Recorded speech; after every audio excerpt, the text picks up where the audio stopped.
नमस्कार भाइयों, कैसे हैं आप सब? उम्मीद सब बढ़िया होंगे दोस्त। तो भाई आज हम आपके ला दिए हैं फिर साइंस के मोस्ट इम्पॉर्टेंट क्वेश्चन तो जो 2026 और 25 और 26 में पूछे गए हैं प्रीवियस ईयर में, उससे रिलेटेड यहाँ पे क्वेश्चन होने वाला था। जिन भी मेरे भाइयों का एग्ज़ाम यहाँ से 7 से 10 तारीख के बीच में है, उनके लिए ये वीडियो मोस्ट इम्पॉर्टेंट हो जाएगा। तो एक बार वीडियो को फुल वॉच कर लीजिएगा। इसमें मैं आपको मोस्ट इम्पॉर्टेंट क्वेश्चन कराऊँगा। तो इसमें आपको अपना स्कोर भी बताना है कि आपका यहाँ पे 50 में से कितना बन रहा है। 50 में से आपका 40 बन रहा है, 50 में से आपका 45 बन रहा है। आपको अपना स्कोर भी यहाँ पे क्या करना है, कमेंट में बताना है। तो आज का वीडियो हम यहीं पे क्या करते हैं, स्टार्ट करते हैं। तो फर्स्ट नंबर क्वेश्चन में आपसे ये पूछ रहा है कि मानव रक्त का सामान्य पीएच कितना होता है? 6.8 होता है या 7 होता है या 7.4 होता है या 8.4 होता है? तो इसमें जो आपका राइट आंसर बन जाएगा वो क्या हो जाएगा, वो आपका 7.4। सी नंबर बिल्कुल राइट आंसर हो जाता है। यहाँ पे कितना होता है, 7.4 होता है। तो आप देखो दोस्त, मैं आपके लिए इतनी मेहनत कर रहा हूँ, पीडीएफ बना रहा हूँ। पीडीएफ बनाने के बाद सब आपको ऐसे एक ही पीडीएफ में पढ़ा देते हैं, बट मैं आपको देखो यहाँ पे आंसर भी बता रहा हूँ।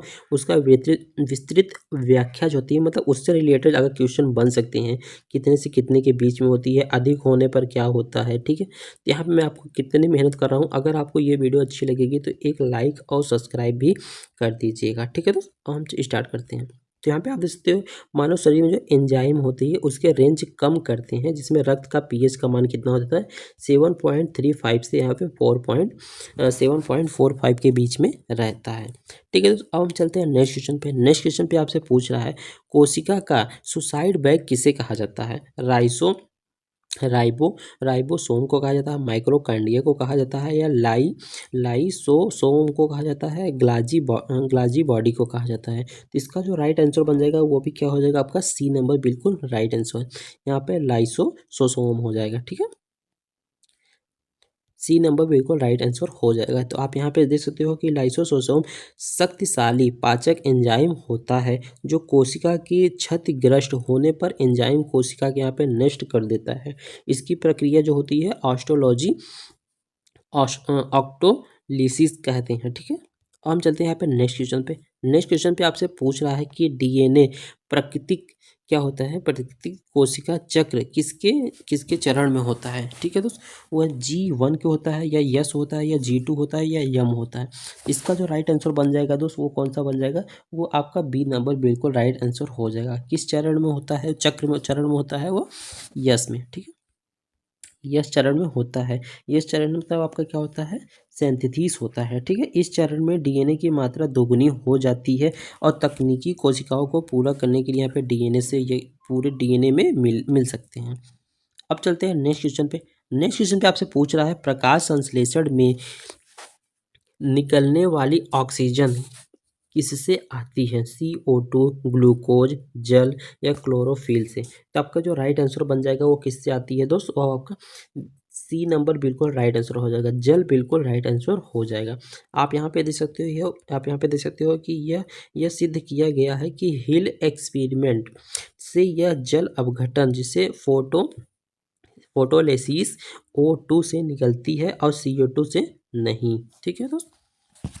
अब हम चलते हैं यहाँ पे नेक्स्ट क्वेश्चन पे। नेक्स्ट क्वेश्चन पे आपसे ये पूछ रहा है कि मानव मस्तिष्क का संतुलित नियंत्रण भाग कौन होता है? सेरेब्रम करता है, मेडुला करता है, या सेरिबेलम करता है, या हाइपोथैलेमस करता है? तो इसका जो राइट आंसर बन जाएगा दोस्तों, वो आपका क्या बन जाएगा, 5 नंबर का जो राइट आंसर बन जाएगा वो सी नंबर बिल्कुल राइट आंसर हो जाएगा। सेरिबेलम हो जाता है, ठीक है दोस्त। आप यहाँ पे देख सकते हो, यह चलना, खड़ा होना शरीर को संतुलित करने के लिए यहाँ पे क्या करता है, ये नियंत्रण करता है। अब हम बात कर लेते हैं कि विटामिन के की कमी से क्या प्रभाव होगा? दृष्टि कमजोर होगी, हड्डियाँ कमजोर होगी, या रक्त का थप्पा नहीं बनेगा, या एनीमिया? इसका जो राइट आंसर बन जाएगा दोस्तों, वो आपका क्या बन जाएगा, सी नंबर बिल्कुल राइट आंसर, रक्त का थक्का नहीं बनेगा, ठीक है दोस्त। आप यहाँ पे देख सकते हो कि विटामिन के की कमी से, जिसे प्रोथोमीम्ब निर्माण, ठीक है, निर्माण, जिसे विटामिन के से क्या होता है, प्रोथोमीम्ब का निर्माण कम हो जाता है। उसके बाद यहाँ पे क्या हो जाता है, इनकी कमी से अधिक रक्तस्राव हो जाता है, ठीक है। अब हम चलते हैं नेक्स्ट क्वेश्चन पे। नेक्स्ट क्वेश्चन पे आपसे ये बता रहा है कि मानव में वृद्धि हार्मोन्स का स्राव किस किस ग्रंथि से होता है, ठीक है। यहाँ पे थायराइड होता है, या प्यूटरीट होता है, या एड्रीनल होता है या अग्नाशय होता है। तो इसमें भी आपका जो राइट आंसर बन जाएगा वो कौन सा बन जाएगा तो 7 नंबर का राइट आंसर क्या हो जाएगा आपका? बी नंबर बिल्कुल सही है, पिट्यूटरी ग्लैंड हो जाता है। ठीक है, आप यहाँ से देख सकते हो पिट्यूटरी ग्लैंड जिसे मास्टर ग्लैंड कहते हैं। ठीक है, यह ग्रोथ हार्मोन्स की अधिकता क्यों क्या इसलिए जाना जाता है। अब हम बात करते हैं नेक्स्ट क्वेश्चन पे। नेक्स्ट क्वेश्चन पे आपसे बोला कि माइक्रोकांडिया को पावर हाउस क्यों कहते हैं? या इसमें डीएनए होता है, प्रोटीन बनाते हैं, या एटीपी बनाती है, या एंजाइम होते हैं। तो इसको क्यों कहा जाता है पावर का हाउस? ठीक है, ये कई बार क्वेश्चन में पूछा गया है दोस्तों, ये काफ़ी इंपॉर्टेंट क्वेश्चन हो जाएगा, तो इसको आप ध्यान दीजिएगा। और साथ साथ में आप अपना स्कोर कमेंट बताएंगे कि आपका यहाँ पे 50 में से 50 बना, 50 में से 45 बना है। जितना भी बना आपको कमेंट में भी आपको बताना है। तो ये किस लिए कहा जाता है दोस्त? तो इसका जो राइट आंसर हो जाएगा सी। इसमें क्या होता है पावर हाउस मतलब क्या होता है? पावर मतलब क्या होता है? अपना एटीपी। एटीपी से क्या रिलेटेड होता है? पावर। ठीक है, इस बात को थोड़ा ध्यान दीजिएगा। एनर्जी करेंसी भी इसे कहा जाती है, जो कोशिकाओं के लिए या पूरी करने के लिए आवश्यकता होती है। अब हम बात करते हैं 9 नंबर क्वेश्चन में, जिसमें आपको फिजिक्स के डीप कॉन्सेप्ट है। ठीक है, तो इसमें पूछ रहा है कि कार्य का एसआई मात्रक क्या है? वाट है, न्यूटन है, जूल है, पास्कल है।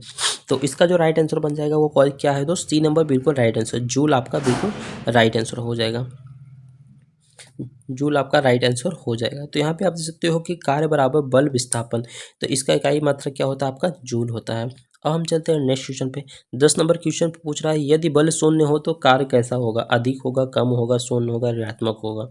ठीक है दोस्तों, आप में इसका जो कार्य होगा क्या होगा? अगर दोस्तों अगर बल ही शून्य है तो यहाँ पे हर एक चीज़ क्या होगा? शून्य ही होगा। तो सी नंबर बिल्कुल राइट आंसर है। तो यहाँ पे देखते हो कार्य तभी होगा जब बल और विस्थापन दोनों हो। ठीक है, तो हम चलते हैं नेक्स्ट क्वेश्चन पे। नेक्स्ट क्वेश्चन पे पूछ रहा है कि प्रकाश के अपवर्तन का वास्तविक कारण क्या है? आवृत्ति बदलना, ऊर्जा बढ़ाना, चाल बदलना, या तरंग बदलना। तो इसमें जो प्रकाश का अपवर्तन है वो क्या वास्तविक है? इसका जो राइट आंसर होगा क्या होगा दोस्त? इसमें आपका सी नंबर बिल्कुल राइट आंसर हो जाएगा। ठीक है दोस्त, सी नंबर बिल्कुल राइट आंसर होगा, चाल का बदलना। माध्यम बदलने पर चाल की बदलती है। ठीक है, अगर माध्यम बदलते हैं तो चाल बदलती है। आवृत्ति स्थिर रहती है, जो इसकी आवृत्ति रहती है वो क्या रहती है? हमेशा स्थिर रहती है। वास्तविक प्रतिबिंब किस दर्पण से बनता है? समतल, उत्तल, अवतल, या इनमें से कोई नहीं। तो आप हमेशा ध्यान दीजिएगा, अगर वास्तविक बन रहा है तो वो कौन सा दर्पण होगा? वो हमेशा क्या होता है? अवतल होता है। क्या होता है? सॉरी, अवतल होता है। सी नंबर बिल्कुल राइट आंसर है। सी नंबर बिल्कुल राइट आंसर है। यहाँ पर अवतल दर्पण की किरणें अभिसरित करता है। ठीक है, हम चलते हैं यहाँ पे नेक्स्ट क्वेश्चन पे। 13 नंबर क्वेश्चन में आपसे पूछ रहा है कि ध्वनि निर्वात में क्यों नहीं चलती है? क्योंकि इसमें तरंग नहीं होती है, ऊर्जा नहीं होती है, कोई भी माध्यम नहीं होता है, या कंपन नहीं होता है। तो इसका भी जो राइट आंसर बन जाएगा वो कौन सा हो जाएगा दोस्त? इसमें कोई भी माध्यम नहीं होती, इसीलिए जो ध्वनि होती है वो निर्वात में नहीं चलती है। निर्वात मतलब वो होता है जहाँ पे वायु ना हो। क्या ना हो? वायु ना हो, उसे क्या कहता है? निर्वात कहा जाता है। ठीक है, तो यहाँ पे देखते हो ध्वनि एक एकांतरिक तरंग है जिनको माध्यम चाहिए होता है। जिनको क्या चाहिए होता है दोस्त? माध्यम चाहिए होता है। अब हम चलते हैं यहाँ पे नेक्स्ट क्वेश्चन पे। नेक्स्ट क्वेश्चन पे आपसे ये पूछ रहा है कि विद्युत शक्ति का स्रोत क्या होता है? वी अपॉन वी बटे आई होता है, या वी इंटू आर होता है, वी इंटू आई होता है, या R into I into R होता है, या आई स्क्वायर इंटू आर होता है। तो इसका जो राइट आंसर हो जाएगा वो बी नंबर बिल्कुल राइट आंसर होगा। B for Baahubali, B number बिल्कुल राइट आंसर हो जाएगा। ठीक है ना, वोल्टेज इंटू करंट हो जाता है। अब हम चलते हैं यहाँ पे नेक्स्ट क्वेश्चन पे। नेक्स्ट क्वेश्चन पे आपसे पूछ रहा है कि न्यूटन का तीसरा नियम किस पर यहाँ पे आधारित है? जड़त्व पे है, संवेग पे है, या क्रिया प्रतिक्रिया पे है, या ऊर्जा पे है। तो आपका डी तो होगा नहीं। ठीक है दोस्त, अब देखो मैं आपका यहाँ पे जो न्यूटन का नियम है इसका एक हम आपको छोटा सा क्या बता देते हैं, आपको एक ट्रिक बता देते हैं, तो इसको आप ध्यान दीजिएगा। ठीक है, इसको आप ध्यान दीजिएगा। इसका ट्रिक क्या है? जिसका क्या है दोस्त? सिर्फ आप इतना याद कीजिए, इसका जो ट्रिक है वो क्या है? वो आपका हो जाएगा जी स का। जिसका मतलब जी से क्या हो जाएगा? आपका जड़त्व हो जाएगा। स से क्या हो जाएगा? आपका संवेग हो जाएगा। और का से क्या हो जाएगा? आपका क्रिया प्रतिक्रिया हो जाएगा। ठीक है दोस्त, आपको जिसका याद करना है तो आपको सब यहाँ पे पता चल जाएगा। ठीक है, तो आपको जिसका मतलब पहला नियम क्या हो जाता है आपका? पहला क्या हो जाता है दोस्त, एक मिनट। तो पहला आपका क्या हो जाएगा, पहला आपका जिसका मतलब क्या होगा, जड़, तो आपका पहला हो गया। स से क्या हो गया, संवेग आपका दूसरा हो गया।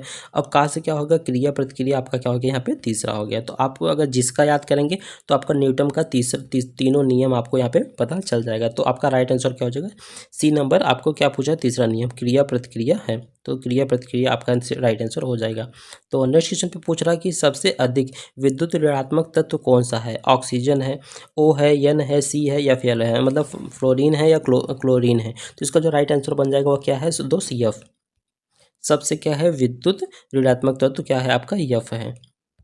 तो यफ आपका बिल्कुल राइट, जिसे फ्लोरीन कहा जाता है। क्या कहता है, फ्लोरीन कहा जाता है। ये परमाणु के आकार में छोटा, नाभिकीय आकर्षण यहाँ पे क्या करता है, अधिक होता है। अब हम बात कर लेते हैं pH 3 वाला विलय होगा, क्या होगा। ठीक है, विलय क्या होगा आपका, क्षारी होगा, उदासीन होगा, प्रबल अम्लीय होगा या दुर्बल अम्लीय होगा। ठीक है दोस्त, तो आपका इसका जो राइट आंसर बन जाएगा, देखो अगर आपका कम, देखो आपका अगर तीन है तो आपका क्या होगा, हमेशा वो क्या होगा, अम्लीय होगा। बट कौन सा अम्लीय होगा ये भी मैटर करता है, प्रबल होगा या क्षारी होगा। ठीक है दोस्त, आपका यहाँ पे क्या होगा, ये प्रबल अम्लीय होगा, क्योंकि 3 यहाँ पे कम नंबर है, इसलिए प्रबल अम्लीय हो जाएगा। ठीक है, तो प्रबल अम्लीय होगा। तो NaCl का बंधन का प्रकार है, मतलब सहसंयोजन है या आयनिक है या हाइड्रोजन है या या धात्विक है। तो इसमें जो आपका राइट आंसर बन जाएगा वो क्या हो जाएगा दोस्त, बी नंबर बिल्कुल राइट आंसर हो जाएगा। या क्या होता है दोस्त, आयनिक होता है, क्या आयनिक। तो यहाँ पे आप देख सकते हो कि बी नंबर बिल्कुल राइट आंसर, इलेक्ट्रॉन को पूर्ण स्थानांतरण आयनिक बंध होता है। अब हम चल लेते हैं नेक्स्ट क्वेश्चन पे। नेक्स्ट क्वेश्चन पे पूछ रहा है कि ऑक्सीकरण का अर्थ क्या है, इलेक्ट्रॉन का ग्रहण करना या त्याग देना, इलेक्ट्रॉन को त्याग देना या हाइड्रोजन ग्रहण करना या ऑक्सीजन को क्या करना, यहाँ पे त्याग देना। तो इसका भी जो राइट आंसर बन जाएगा वो क्या बन जाएगा, बी नंबर बिल्कुल राइट आंसर बन जाएगा। इलेक्ट्रॉन को क्या कर देते हैं, ये त्याग देते हैं। ठीक है दोस्त, अब हम चलते हैं यहाँ पे नेक्स्ट क्वेश्चन पे। नेक्स्ट क्वेश्चन पे आपसे ये पूछ रहा है दोस्त कि सबसे हल्की धातु कौन सा है। वो आपका सोडियम हो जाएगा, पोटेशियम हो जाएगा, लिथियम हो जाएगा, मैग्नीशियम हो जाएगा। तो सबसे हल्की धातु आपकी कौन सी होती है दोस्त, लिथियम। ठीक है, लिथियम आपकी सबसे हल्की धातु हो जाएगी। सी नंबर बिल्कुल राइट आंसर है। लिथियम का प्रयोग सबसे ज़्यादा कहाँ किया जाता है दोस्त, बैटरियों में इसका प्रयोग किया जाता है। अब हम चलते हैं नेक्स्ट क्वेश्चन पे। नेक्स्ट क्वेश्चन पे आपको बताना है कि उत्प्रेरक का क्या कार्य होता है। यह उत्पाद को बदलना, अपक्रियाओं को रोकना, दर बढ़ाना या ऊर्जा बढ़ाना। तो इसमें जो आपका राइट आंसर बन जाएगा वो क्या बन जाएगा दोस्त, डी नंबर बिल्कुल राइट, सी नंबर बिल्कुल राइट आंसर हो जाएगा। दर को आपको क्या करता है ये दोस्त, बढ़ा देता है। सी, ठीक है दोस्त, दर को यहाँ पे क्या कर देता है ये दोस्त, ये बढ़ा देता है। अब हम पर बात करते हैं रेडॉक्स अभिक्रिया में क्या होता है। केवल ऑक्सीकरण होता है, केवल अपचयन होता है, दोनों साथ में होता है या इनमें से कोई नहीं। इसमें भी जो आपका राइट आंसर बन जाएगा दोस्त वो आपका क्या बन जाएगा, दोनों होता है। इसमें ऑक्सीकरण और अपचयन क्या होता है, दोनों होता है। किसमें होता है, रेडॉक्स में। ठीक है दोस्त, तो सी नंबर बिल्कुल राइट आंसर हो जाता है आपका। अब हम चलते हैं यहाँ पे नेक्स्ट क्वेश्चन पे। नेक्स्ट क्वेश्चन पे आपसे ये पूछ रहा है दोस्त कि कार्बन की संयोजकता में क्यों 4 होते हैं, मतलब जो कार्बन का संयोजकता होता है वो क्यों 4 होता है। आकार बड़ा होता है, इलेक्ट्रॉन को ये खोता है, साझा करता है, या नाभिक भारी होता है। तो इसका भी जो राइट आंसर बन जाएगा वो क्या होता है दोस्त, 4 नंबर बिल्कुल राइट आंसर है। क्या करता है, ये 4 को साझा करता है। ठीक है, सी नंबर बिल्कुल राइट आंसर हो जाता है। सी नंबर यहाँ पे बिल्कुल राइट आंसर हो जाता है। नेक्स्ट क्वेश्चन की बात करते हैं यहाँ पे। तो पूछ सब बोल रहा है कि सबसे प्रबल अम्ल कौन सा होता है। NaCl होता है या HNO3 होता है या H2SO4 होता है या CH3COOH होता है। तो आपको क्या पूछ रहा है, सबसे प्रबल अम्ल क्या होता है। तो इसका जो राइट आंसर हो जाएगा क्या हो जाएगा दोस्त, H2SO4। सी नंबर बिल्कुल राइट आंसर हो जाएगा। ठीक है दोस्त, अब हम यहाँ चलते हैं 25 नंबर क्वेश्चन पे। 25 नंबर क्वेश्चन पे आपसे ये बोल रहा है अम्ल प्लस क्षार मिलके क्या बनाते हैं, नमक बनाते हैं, जल बनाते हैं, उष्मा बनाते हैं या सभी। तो इसका जो राइट आंसर हो जाएगा दोस्त वो क्या हो जाएगा दोस्त, देखो अम्ल और क्षार मिलेंगे तो नमक भी बनेगा, जल भी बनेगा, उष्मा भी बनेगा, तो सभी बनेगा। तो इसका जो राइट आंसर हो जाएगा वो क्या हो जाएगा दोस्त, सभी। अब हम बात कर लेते हैं जिसमें आ जाएगा आपका बायोलॉजी। ठीक है, बायोलॉजी से रिलेटेड ये क्वेश्चन है। तो इसमें आपसे ये पूछ रहा है कि दोस्त मानव शरीर में इंसुलिन हार्मोन्स की कमी से कौन सा रोग होता है। थायराइड होता है, मधुमेह होता है, रक्तचाप होता है या एनीमिया होता है। तो इसका जो राइट आंसर हो जाएगा दोस्त क्या होता है दोस्त, मधुमेह। इंसुलिन का प्रयोग हमेशा किस लिए किया जाता है, मधुमेह की रोग के लिए किया जाता है। ठीक है दोस्त, आप देखते हैं इंसुलिन रक्त ग्लूकोज की मात्रा को नियंत्रित करता है। कमी होने पर ग्लूकोज शिराओं में या प्रवेश करने लगता है, जिससे आपको क्या हो जाता है, डायबिटीज हो जाती है, डायबिटीज। अब हम बात करते हैं नेक्स्ट क्वेश्चन पे। नेक्स्ट क्वेश्चन पे आपसे बोल रहा है कि किस कोशी अंग में प्रोटीन संश्लेषण होता है। माइक्रोकॉन्ड्रिया में होता है या लाइसोसोम में होता है, ठीक है, या राइबोसोम में होता है या ग्लाजी तंत्र में होता है। तो इसमें जो आपका राइट आंसर बन जाएगा 27 नंबर का, वो क्या हो जाएगा दोस्त, वो आपका ये जो 27 नंबर है, इसको आपको एक क्वेश्चन हम किस तौर पे दे रहे हैं दोस्त, आपको HW के तौर पे दे रहे हैं। तो इसका जो आंसर होगा आपको कमेंट में बता देना है कि 27 नंबर का क्वेश्चन का सर आंसर यही होगा। ठीक है, मैं आपका कमेंट का वेट करता रहूँगा। ठीक है, अब आपको यहाँ पे नेक्स्ट क्वेश्चन पूछ रहा है कि वंशागति की इकाई क्या कहलाती है। DNA कहलाती है या गुणसूत्र कहलाती है, जीन या कोशिका। तो इसका जो राइट आंसर हो जाएगा वो क्या कहलाती है दोस्त, C नंबर बिल्कुल राइट आंसर है। वो क्या कहलाती है, जीन कहलाती है। ठीक है, C नंबर बिल्कुल राइट आंसर है। तो यहाँ पे आप देख सकते हो कि जीन DNA का भाग होता है, यह गुणों की पीढ़ी को नियंत्रित करने के लिए आधारित है, मतलब जरूरी है। अब हम बात करते हैं यहाँ पे 29 नंबर क्वेश्चन पे।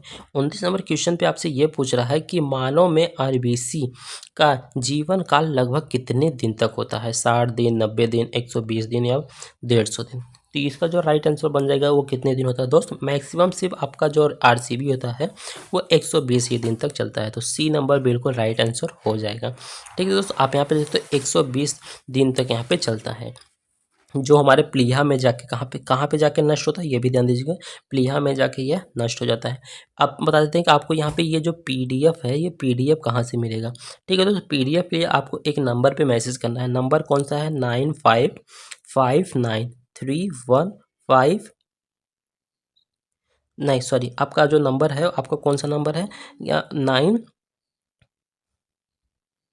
आपको जो नंबर है सॉरी दोस्तों, आपको कमेंट में दे देंगे। आप वहाँ पे जाके अपना PDF बोल देंगे तो आपको PDF वहाँ पे प्रोवाइड करा दिया जाएगा।